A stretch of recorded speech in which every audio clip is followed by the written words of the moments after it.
This is our third Q&A with Dr. Stanton Peele. First, Stanton, thanks for joining me once again. Always glad to ask questions from our enthusiastic fans. I haven't scared you away yet. You keep showing up. This time, I took a question from, there are 5 of them. I took one from each respective social media source. So email, Twitter, Facebook, LinkedIn. And that's interesting variety we've got out there. Yeah, although they all, well, I'll just start them. One of them I sent you recently, and you had generated a written response to it, but I wonder if you could take this on now. Someone asked, what do you think is the opposite of a value? And as someone who has recently read our section in our program, which is the second module about values. So he's asking, what's the opposite of a value? And why does there not seem to be a way to articulate it in English? Why is there no word for whatever the opposite of a value is? Well, I view things as a range of values. I mean, I guess one question you could ask is, are there any human beings totally without values? And it's hard for me to conceive of that. For example, somebody might say Donald Trump doesn't have values, but that's not exactly true. Donald Trump values extravagant displays, economic success. He values himself and people who worship him. So he doesn't have pro-social values. He just thinks other things are important. It's hard to be a human being on this earth, especially an adult, but even children, and not say, well, there's certain things that Homo sapien values.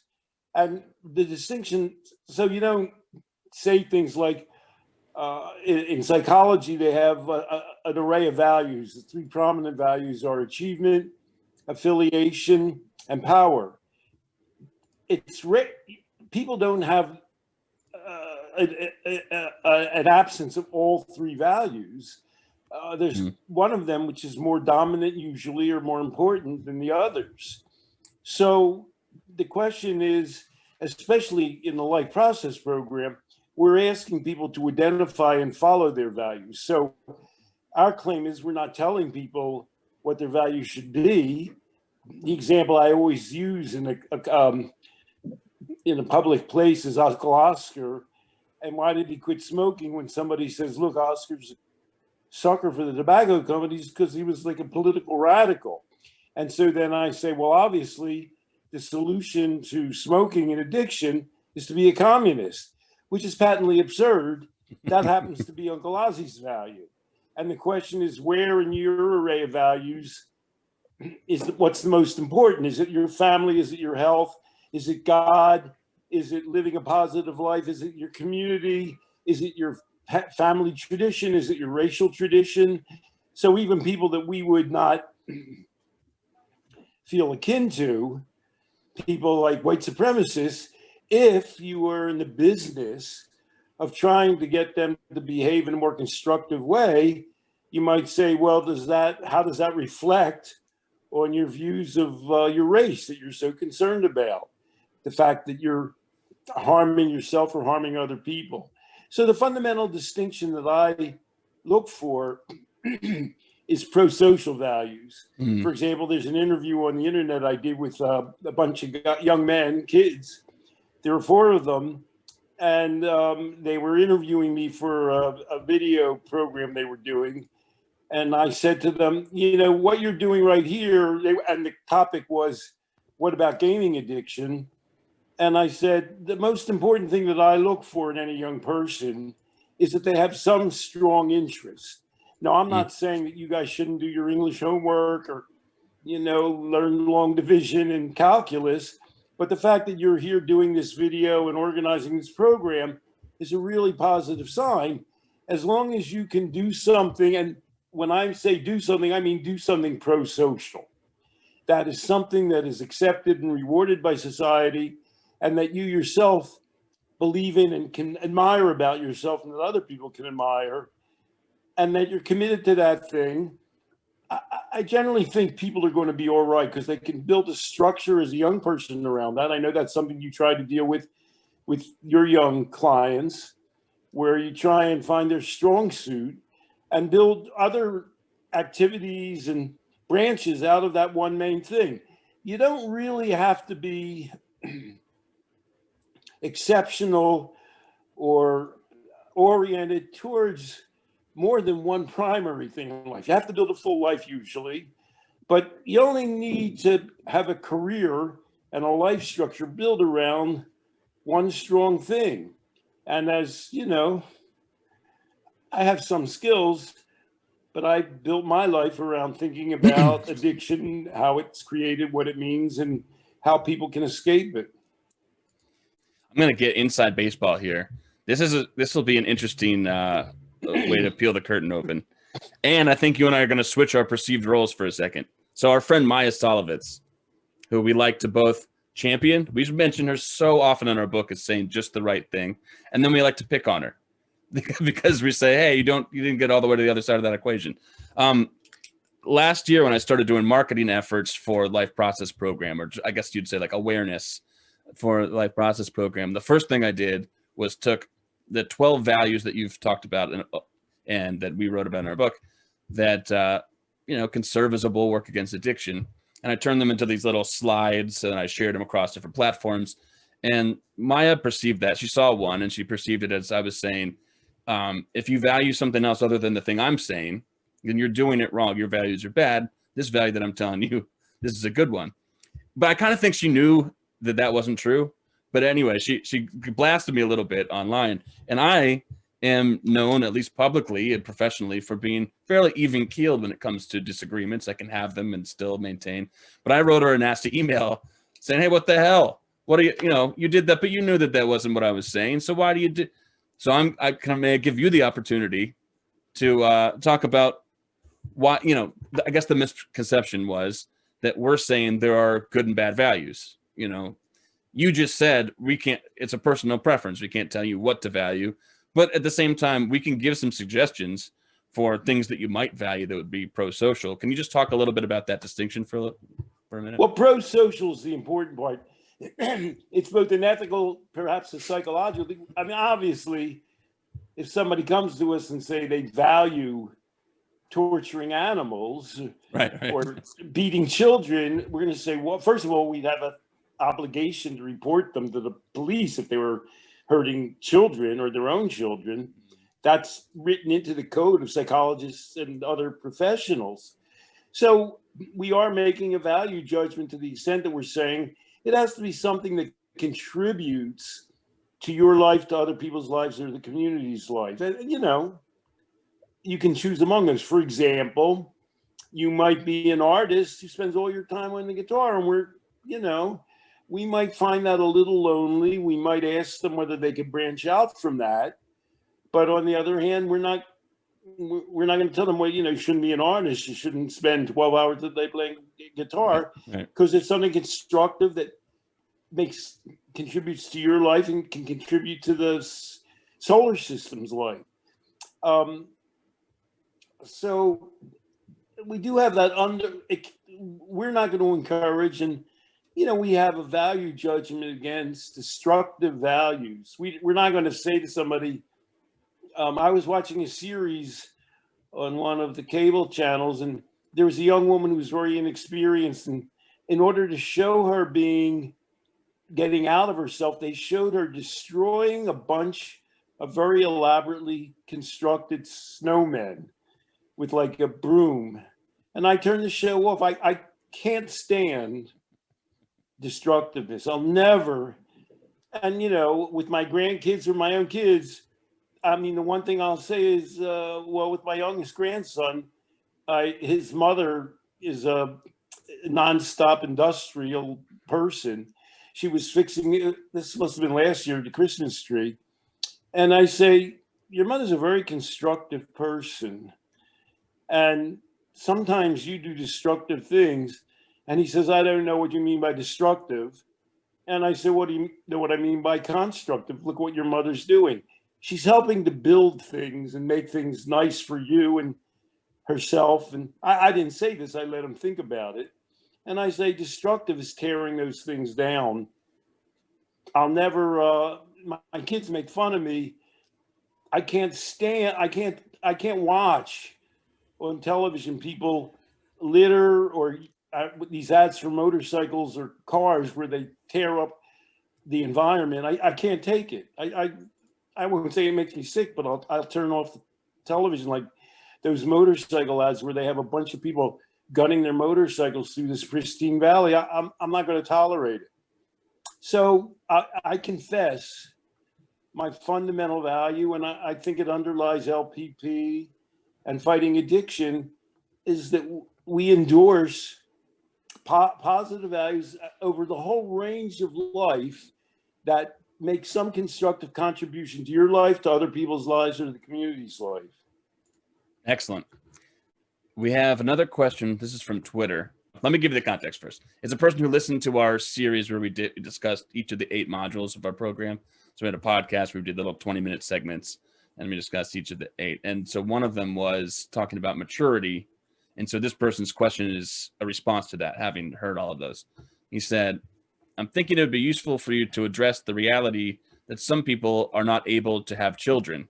This is because we discussed that's, having a child in your life is sort of the number one natural way that people, grow to maturity quickly and without even really any conceived conscious effort. So it'd be useful for you to discuss the reality that some people are not able to have children and or can afford them in today's world. Otherwise, some of your content emphasis on maturity / purpose seems biased and incomplete. Kids aren't for everyone. Thoughts? And then he says, people can have completely meaningful and purposeful lives without children entering the picture. Many people have kids precisely because of a cultural bias, then get overwhelmed, then they get addicted to escape responsibilities they never felt suited for, or they feel like failures without kids. So I guess the question is, can't you find maturity without kids? And then there's a lot of...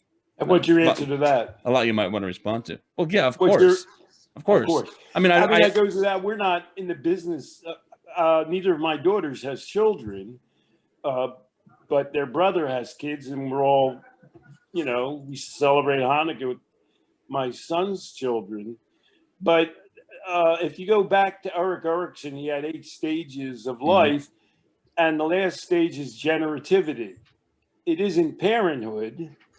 It's like, what mark have you made on the universe that's left some kind of an inkling of something positive? Like legacy. And one answer to that, of course, is young people. And you can be generative with young people by having nieces. A lot of people I know who don't have children, including my 2 daughters, don't have children. They have, and I'm not going to rule them out, they have nieces and nephews. They produce positive works that'll continue after them. They try to contribute to their environments and to society by promoting pro-social values. I mean, both of my daughters, one's in education psychology and one's in writing. They always, they'll never participate in spreading a negative value. So they're generating positivity. When my one daughter was kind of with a man, a fairly well-known actor who was extremely negative towards the waitress, my daughter wrote a piece saying, the guy's kind of a jerk. She's not going to allow negative values to be spread out there as though she tolerates or accepts them. So those are examples of generativity. And what can I tell you? Some of the people who were closest to me, my children, don't have children. Right. So I can hardly rule out people without children as being contributing members of society. I think an overarching message that we could give people here is that when you're thinking about our content, even though it should be clear in the writing, we're not prescribing anything. There's like a basic element. One of the fundamentals is you have to live a good life. You kind of have to want to live life instead of checking out from it.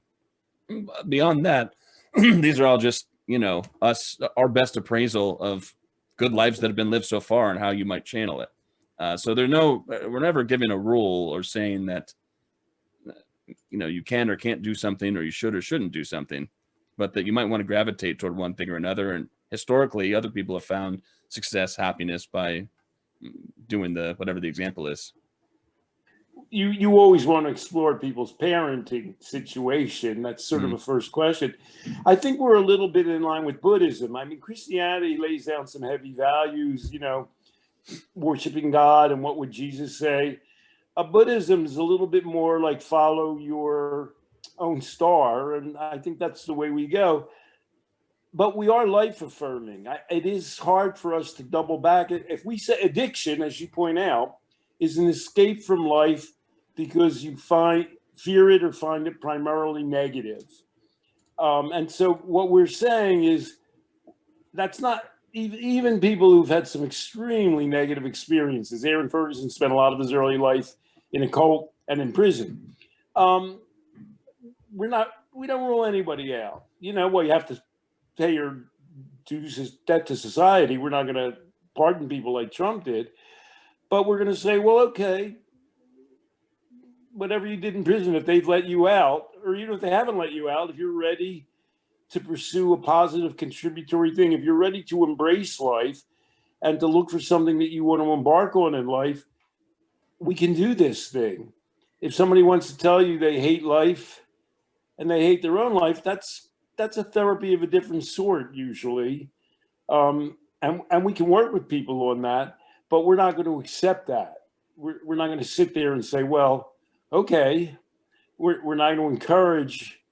I don't know, we don't have a position on voluntary suicide, but we're not going to participate in encouraging people to have that kind of an outlook. I won't go on about this, but there's a lady that I interviewed. Her name's Tessie Castillo. Are you familiar with her? She writes for Filter. She writes for a few outlets, but she wrote a book recently about death row inmates. She was there giving journalism classes to them. And while she was speaking with them, she was thinking like, okay, maybe I can give these people something not to, be suicidal over. And she found that so many of them wanted to make an impact somehow on more than anybody she's ever met. It's like, these are people who are recognized they have bad moral luck or they're there for whatever reason. And they have really good aspects about them as people, despite some of the heinous things that they may have done. And so anyway, I encourage people to check out. Her book is Crimson Letters, and I did a podcast with her. So you should check it out because it's a really good way to think about, all right, if anybody shouldn't be able to have values and then turn their lives around, it should be death row inmates. But yet you find that there's a lot of human aspects and humans who want to do good in the world, even if they're in those situations. They almost are more eager to find that. Yeah. I mean, human beings do seem to have, like plants, a life-affirming aspect to them. And another thing that you and I have said is, we don't encourage anybody to be addicted or to go to prison. But on the other hand, we recognize a certain existential strength or insight that people get from, a woman's just written a book. Is it Wilderness or Darkness, where she had a bad patch of things. Her husband got really ill, and bad things happen to people all the time. And she talked about enduring it and getting beyond that. In a way, we don't encourage people to have negative experiences. We certainly don't encourage them to be addicted or to commit crimes. But in a way, it broadens your palate. It makes you aware of how bad things can be for people. Like that woman did, the writer that you described. Is her name Tessa, did you say? Tessie. She discovered goodness in even people who've had the worst experiences, which shows how they've broadened their palates, and she broadened her palate from speaking to them. It's the same with The Good Place. It's if somebody had a completely positive, homogenized life, how interesting could that be? Or how interesting could we find them? They wouldn't have any idea about what the rest of us have dealt with and to some extent still deal with. In fact, I'm going to link to, I interviewed one of the people who was on death row. So I'm going to link to that segment of the interview in the show notes. I'll move on to a question from LinkedIn message about moderation. And I don't know what the assumptions are that this person's making, but I guess the assumption is that we are in favor of moderation. And it's Michelle, and she says, I like the idea of moderation. I'm reading from a slip. I like the idea of moderation, But every time I turn to, say, moderating from alcohol for a weekend because I have a task to do, I always want to drink twice as much on Monday. How can I? Well, the gist of it is, how can she incorporate a sort of a moderation thinking lifestyle with respect to alcohol so that she doesn't double down some other times? She seems like she's over focused on alcohol even while trying to moderate. Well, we have coaches, and all of us. I mean, there was at one point there was this whole thing called moderate drinking and controlled drinking, and people developed a list of techniques for how to do that, and they exist. And we work with people. All of our coaches know. Let's say all of our coaches have some experience with the opposite of moderation, and all of them, have gotten beyond that. So we believe it can be done. We have suggestions for it. But in a way, focusing on moderation versus abstinence misses the picture. I'm going to throw it back to you, Zach. I've heard you speak on this yourself. That it's not, the question isn't, should I have 2 drinks or 3 drinks or 5 drinks? The essential question that we help people to come to grips with is, you jump in, can you? Yeah, can you find a balance? You figure out what is it, this is actually one of the questions we ask. What are the sensations that I'm seeking from drinking? And what other ways besides drinking do I get those sensations? And when it comes to drinking or whatever else, how can I fulfill those sensations in a way that I'm also attending to my responsibilities in a way that I'm going to have a basically good life? So it's not so much, do I moderate? Do I have 1, 2, 3, 4, 5, 8 drinks? It's more like, am I building a life that is meaningful? And where does is there a place that alcohol fits in there? If so, to what extent? And another way of describing that therapeutically is we're kind of existential therapists. I know you often work with people that way. You go, what are you pursuing in life? What is important to you? What are you attaching yourself to in life?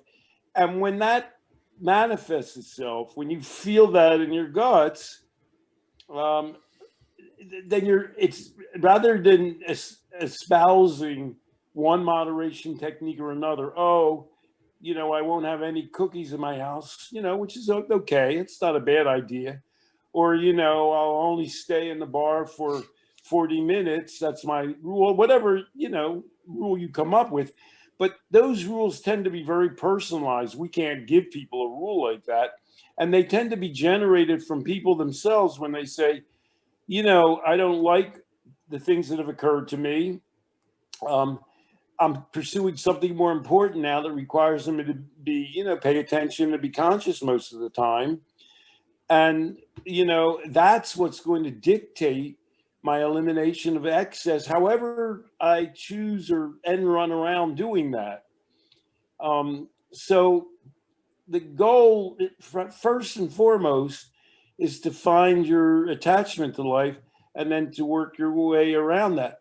Because people have, if you ask people how they've moderated various things, it's almost like sex fantasies. They have the most bizarre ways they've done it that you would say, well, that's ridiculous. Who could come up with a method like that?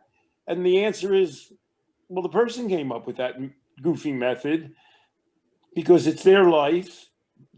And, and one other aspect of what we do in the Life Process program is what happens if, I've really got things mainly on track, but then I have a bad moment.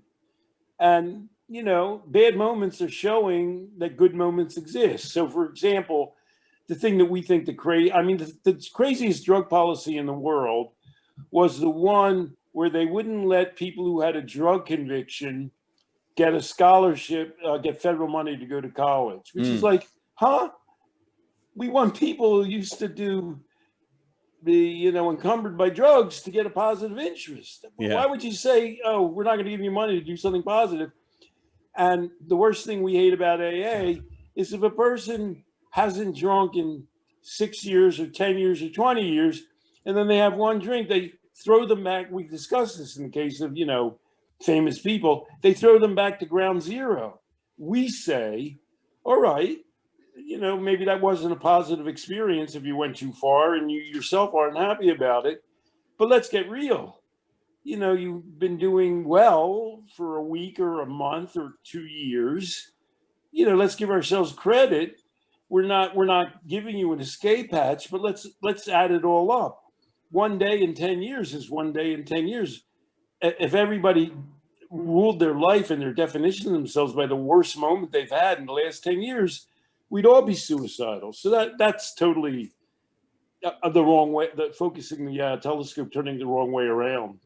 So insofar as we ever talk about moderation, we're not talking about it as an exercise or a strategy. We're talking about it as a way to say, you may have heard that you have to stop whatever your object of your addiction is in order to get better or live better. And we're just saying, let's think first principles here. Let's not put drugs or alcohol or whatever it is in some other special weird category that says you have to stop it. Just like anything else in life, food, sex, relationships, sometimes you need to keep doing it. And the question's not, how do I stop? The question is, how do I incorporate this into some healthy way of living?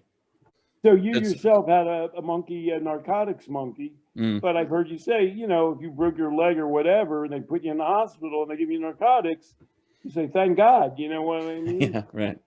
And, and some, I don't know what, and then, if they gave you a prescription to go home with, you would say, okay, I'll take it, like this, but I'm not going to do it informally anymore. That's off my lapel. That's off my menu. But that's an example of moderation, and you could ask anybody. It's hard to get the most abstinent person, abstinent from anything and everything, and say to them, you mean if you went to the hospital and you refused to let them give you a painkiller if they opened up your gut or something? Nobody says Yeah. to that. So everybody's involved. Everybody likes moderation, everybody knows what moderation is. Everybody's had experiences where even during their worst excessive periods, they've been forced to moderate, They've been home with their parents or at a family dinner or, at some place. Even the worst loss of control people moderate, even if they go out somewhere excessive. And so moderation, like addiction, is a universal experience. Okay. Let me turn to, here's one from Facebook. Oh, you'll like this one. I already had plenty to say about it. I think you'll put it very well. This person said, this morning, I probably instinctively somehow used the term, this is Chuck, by the way. I probably instinctively somehow used the term addictive personality in a conversation, just colloquially. And I almost immediately started to wonder if there's any such thing. Anybody want to help me here? So Stanton Peele, you could just probably search Peele addictive personality and find plenty on it. But is there an addictive personality? Well, there's certainly people who tend to do things excessively, and they often split it from one thing to another. I mean, there are people who, most research about alcohol-dependent people find that they've also smoked cigarettes. So those things do tend to travel in batches. There are people that we know who tend to attach themselves to things excessively, including people, for example. And, if you go back to, anxious attachment people who find relationships create anxiety, you'll see that they have that anxiety, they might have experienced it as children and they experience it as adults. Okay. But we're in the business of eliminating addiction. So Uncle Ozzy had something, and then he quit smoking, and he didn't become an alcoholic. People's overall anxiety levels tend to decrease as they get older. They tend to form more attachments.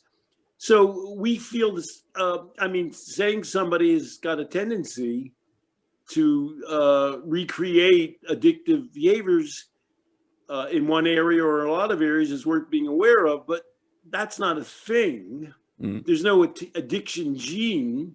There's no personality addiction gene. There's no childhood trauma that, means a person will never be able to escape it and form constructive relationships and avoid destructive addictions.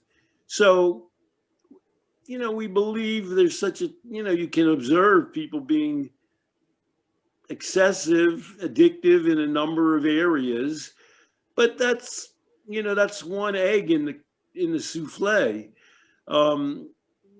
Those same people can improve and improve just as much. How do people who are addicted to cigarettes for, like Uncle Ozzy, 25 years or 50 years, if you say, well, oh, he has an addictive personality, and then when they quit, what then? They lost their addictive personality? No, they kind of redirected it. They calmed down. They made do. Maybe they came to grips. We talked about somebody coming to grips with not being a perfect father. Maybe as they got older, they came to grips with their own excessive tendencies. Maybe they made a joke about it. Oh man, it's hard to get rid of me. You know what I mean? If I'm, coming on too strong, tell me, because people have told me that in the past. That's an example of a constructive way of recognizing your personality and your past without letting it dictate your future, and certainly not your addictive future. I like that you brought up genes, like, because you get into the weeds really quickly talking about personality, because you're naturally being reductionist, because you're not going to look at like say a baby's disposition in the world and say, all right, he's got the addictive kind of personality, so let's do, and there's no method that anyone's come up with, and I'm glad, because there's not going to be a method. The best you can do is look at people who have had some kind of addiction, and then you can say, what do they have in common? And then you can trace that backwards. It's like, what use is that really? Another problem I have with that is that it doesn't even shake out, even if you just eliminated some of the natural reasons why that doesn't work out.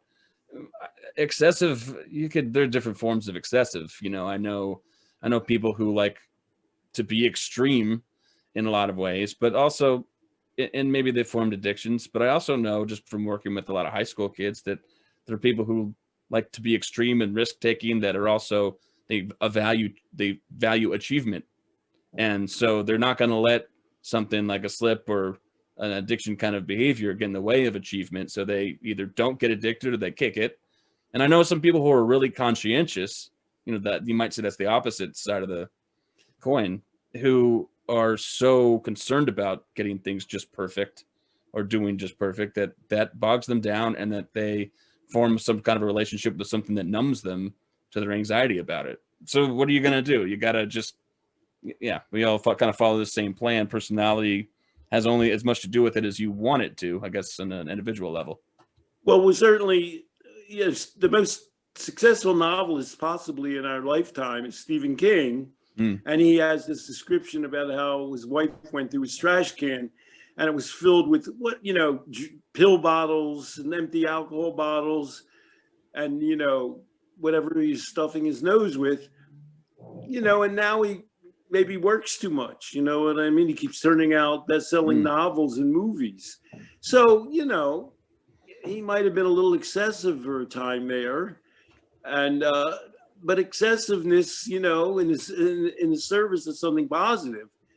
And of course, what you're pointing out is you never, ever, ever want to give anybody, but certainly a young person, a label that they're going to try and live up to. Right. And that, people point out that one distinctive personality distinction with children is that some are shyer than others. That seems... But first of all, those differences are erased often by the time they're adolescents or the time they're adults. And then the fact that somebody's more outgoing or shyer than another person, so what? What's that translate into? Obviously you want to follow what you're best at or what is truest of you. You're probably not going to be a salesman if you're shy. Well, maybe I wouldn't even rule that out. Like you're not going to be, an athlete if you're not physically adept, but whatever your shtick is, whatever your strong suit is, can always be layered into a positive life. Nothing should ever be said either pejorative about a person or so that they're never allowed to get out of that lane. Oh, I know that you don't like to talk to people, so you probably won't want to join a group, or you probably won't get married or have a relationship. None of those kinds of statements, makes sense. You know, I asked the most obvious question to a person I know who's really strongly indebted to genetic theories of addiction. And this is sort of what you were saying. I said, well, how does that help somebody to say, oh, you've got a gene for addiction? And it was as though she had never thought about that. I said, how is that therapeutic? And what we're about, it's both the truth of observing people change, and what we're about is helping people to redeal their deck of cards, their hand of cards that produce the best hand for themselves in proceeding in life. Got one more question for you. This is an email. I think that you pronounce the name Raj, R-A-J. So sounds right. Yeah. This is, I think, asking for tactical kind of advice. It says, I overeat. Oh, and I know that I need a good new routine, but I really don't know where to start. Any suggestions? Well, I know that we have coaches who are, I know Ann deals often with eating disorders and overweight. You know, obviously it's a combination of things. We began by saying, well, how do you moderate? There's certain rules that people kind of know about. Don't keep a lot of sweets around the house. Try and eat at home as much as often. And I'm hardly an expert on this. I'm just saying things that are obvious. You know, try to limit your eating to meals. Everybody knows these things. And then we can switch to exercise. Everybody knows that being physically active is good. And, you know, whenever you read anything about this, they always say, you know, physical activity can just be, you know, walking around the block. Let's not go crazy. You know, maybe you should join a gym. Can't join a gym right now. But just being physically active, you know, a half-hour a day is a really positive kind of thing. That's on the one hand. But you and I also emphasize at the other end, well, what are your larger values in life and your larger goals? Will it be helpful to you to be in control of your weight, to form intimate relationship? Will it be helpful to you? Do you want to be in control of your weight to be a parent? I know an actual famous, I won't use his name, psychologist who used to be grossly overweight. And this is his story. I mean, he's a behaviorist. He's well known. Still alive? He's well known. Is he still alive? Still around? Yes, he's still he's pretty well known in the field. He was pushing his young son in a supermarket and he was super overweight and he fell over and he could barely get up. And he just had one of those moments. He said, well, you know, I mean, I couldn't even help my son if he was, you know, in that little thing they have the kids sit in. And I just realized that I just had to lose weight. And then people say, well, how do you produce a moment like that? We're getting back to what's important to you in your life. I mean, the man was a smart man. He could have written a list of things. By the way, he's very trim now. He could have written a list of things about what he needed to do to lose weight, but he needed a focus in life, a principle, something that was important to him.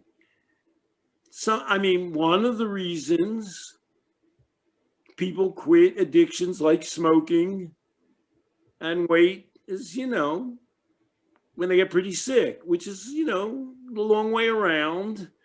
But the fact that that happens shows you that it's there already and that you might want to cook it up. You know, I mean, I know people who say they quit smoking when their father died of cancer. You know, you can generalize the experiences of looking at other people. So, you know, there are no secrets that most people aren't aware of to losing weight. You know, you can always sign up, you know, for a dietary reminder. It's helpful to hang around people who've lost weight. I know another woman, you know her as well as I do, whose blood pressure just shot up. She's in her 40s and, you know, it's scary. So she just started walking to work every day. She's like a role model to me now. I mean, I'm older than her, so, you know, I may not have had that problem to the extent she did. I mean, it was dangerous for her. And, you know, but she came to an awareness of something, and she connected it up to wanting to live and to engaging in positive behaviors. So, your friend can join a group or a mailing list. There are all kinds of things on the internet. And the person who wrote in should think, well, what are the positive things in life that I'm most connected to? How does being healthy, controlling my weight and my blood pressure and related diabetes things tie into that? And follow your star. That'll help you focus on what it is that you need to do to moderate. So kind of, we've seen that people kind of figure it out on their own once things get dire enough. But you're saying you don't have to wait for them to get dire. You can map this out and reverse engineer what's important to you. What is something you might lose, if you continue whatever the behavior is, and what's something that could be gained if you change it, and reverse engineer it that way to say people kind of have the answers already. They have the answers already. I was involved in a case where a man sued a tobacco company for having lung cancer, which he died of. But as often happened in the case, he had actually quit smoking 12 years before. He was, he died in his 70s, and he quit smoking 12 years before, and he smoked since he was a young teenager. And the experts said, well, he had a nicotine dependent, This is how he quit smoking. He had a heart attack in his early 60s. And this is in the case materials about how addiction and smoking addiction is irremediable. And when he woke up from, the medical coma, he said to his daughter, would you get me a cigarette, honey? And she said, Dad, if you smoke, I'm never going to talk to you again. And he quit.